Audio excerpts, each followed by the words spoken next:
உயர்ஞானம் அன்பர்களுக்கு சீவ வணக்கம்.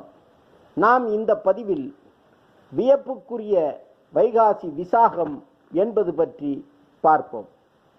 நமது தமிழர் மரபில் தமிழ் கடவுள் முருகன் அவதரித்த மாதமாக பார்க்கப்படுவது வைகாசி மாதமாகும். அதிலும் குறிப்பாக வைகாசி மாத விசாக நட்சத்திரம் முருகனுக்கான பிறந்த நட்சத்திரமாக சொல்லப்படுகிறது. இவ்வாறான சிறப்பு வாய்ந்த வைகாசி மாதத்தில்தான் வள்ளலார் ராமலிங்க அடிகளார் கடலூரில் சத்திய ஞான சபை என்னும் அமைப்பை தோற்றுவித்தார். அதுவும் அல்லாது குறிப்பாக தென் தமிழகத்திலும் பரவலாக தமிழகத்தின் பல பகுதிகளிலும் வைகாசி மாதத்தில்தான் பெரும்பாலான அம்மன் கோயில்களில் கோயில் கொடை விழாக்கள் என்னும் திருவிழாக்கள் நடத்தப்படுகின்றன. ஐம்பெரும் காப்பியங்களில் ஒன்றான மணிமேகலை காப்பியத்தில் உள்ளபடி மணிவல்லப தீவில் தீவத்திலகை என்ற காவல் தெய்வம் மணிமேகலையிடம் தோன்றி வைகாசி மாத பௌர்ணமி அன்று கோமுகி என்ற பொய்கையில் அல்ல அல்ல குறையாத பாத்திரம் வெளிவரும்.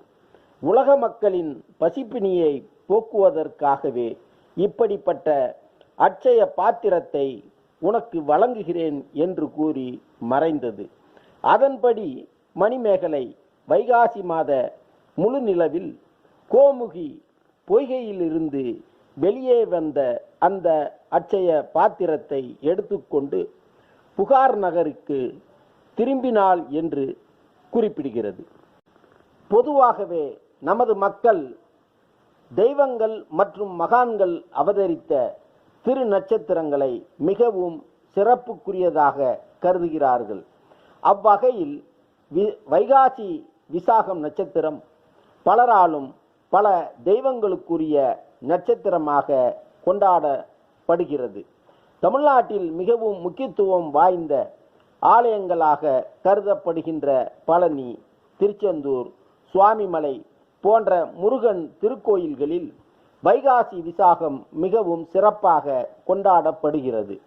சோதிடத்தில் 27 நட்சத்திரங்கள் குறிப்பிடப்பட்டிருந்தாலும் குருவிற்குரிய நட்சத்திரமாக விசாகம் நட்சத்திரம் விளங்குகிறது. அந்த குருவிற்குரிய ஆலயமாக கருதப்படுகின்ற திருச்செந்தூரில் வைகாசி விசாகம் பெருவிழா 10 நாட்கள் சிறப்பாக நடைபெறுகிறது. பஞ்சபாண்டவர்கள் ஐவரில் ஒருவரான அர்ச்சுனனுக்கு இறைவன் மூலம் பாசுபதம் என்னும் ஆயுதம் கிட்டியதும் இந்த விசாகம் நட்சத்திர நாளில்தான் என்பது குறிப்பிடத்தக்கது. தமிழகத்தின் தென்கோடி கன்னியாகுமரி அமர்ந்த பகவதி அம்மனுக்கு ஆராட்டு விழா மிகவும் சிறப்பாக வைகாசி விசாக நாளில் கொண்டாடப்படுகிறது. அதுபோலவே மிகுந்த வரலாற்று தொன்மை கொண்ட ஆன்மீக பூமியான காஞ்சிபுரத்தில் கருட சேவை வைகாசி விசாகத்தை ஒட்டியே நடத்தப்படுகிறது. திருப்போரூர் சிதம்பர சுவாமிகள் என்ற மகான் வைகாசி விசாகத்தில்தான் சித்தி அடைந்தார். ஆகவே வைகாசி விசாகத்தில் அவரது குரு பூஜை திருப்போரில் உள்ள அவரது சமாதியில் சிறப்பாக நடைபெற்று வருகிறது. மிக முக்கியமாக இந்திரன் வைகாசி விசாக திருநாள் அன்று சுவாமிமலை முருகனை வழிபட்டுதான் தன் ஆற்றலை பெருக பெற்றான் எனும் இச்செய்தியோடு மீண்டும் ஒரு பதிவில் சந்திப்போம். நன்றி.